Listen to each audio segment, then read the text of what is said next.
Hi, I had a couple of questions about my setup that I use for streaming my live warm-up sessions. So I thought I'd just put together a quick video instead of just trying to type it all out, because there are a couple of different elements to it. So I'll start with the audios. The audio basically, I have an audio interface, so I'm going to switch to another camera here. So my audio interface is a PreSonus Studio 1824C, but it doesn't really matter what audio interface you have.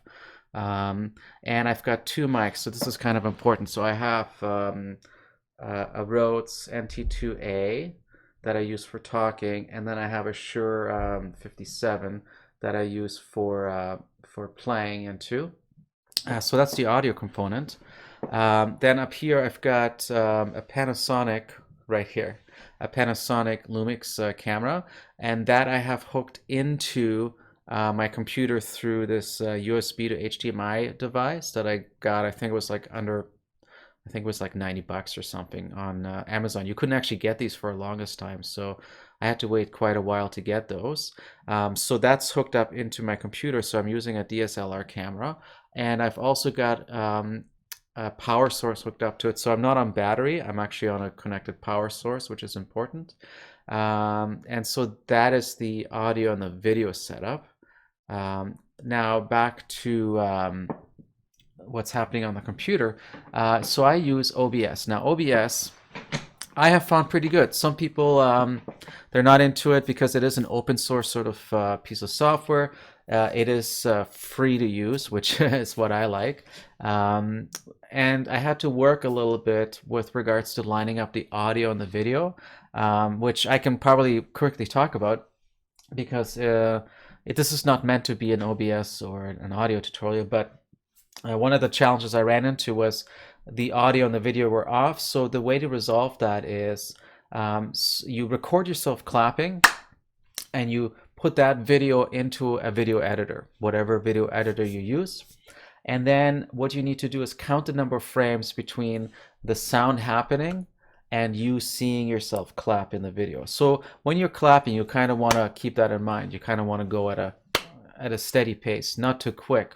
And then you count the number of frames. So you're zooming in really close. You count the number of frames. For my example, I think I was off by 6 frames. And the formula then is you have to be aware of what frames per second you're recording at. So I'm recording at 1080p, 30 frames per second. So the formula is 1000 divided by the number of frames. So in my case, 30. So if I'm going to do that quick on the screen, so 1000 divided by 30 gives me 3.33 whatever. And then you times it by the number of frames you're off. So I would times it. So 1000 divided by 30 is 33.333, sorry. Times I was off by 5 frames, I believe. So I got 166.67. And that's the milliseconds that I'm off between my video and my audio.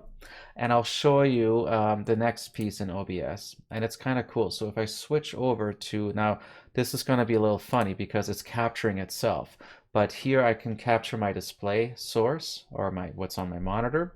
And basically I can go in and do a couple of things. I can first of all select the audio that I want to record, and then there is a way to offset the audio. So enter in that number we got, 166, sorry, that's the wrong one. Here we go, 166.67 milliseconds, so I can offset the audio. I can also set up different scenes, so I can switch quickly between these scenes that I've set up.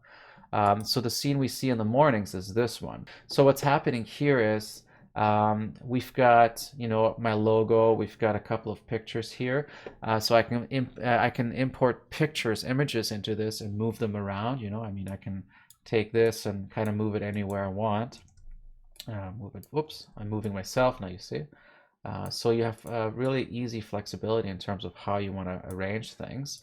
I can also capture windows. So for example, this metronome is actually a window on my desktop that I have open. It's a program. And if I exit out of the program, it kind of turns off because that's the source, right?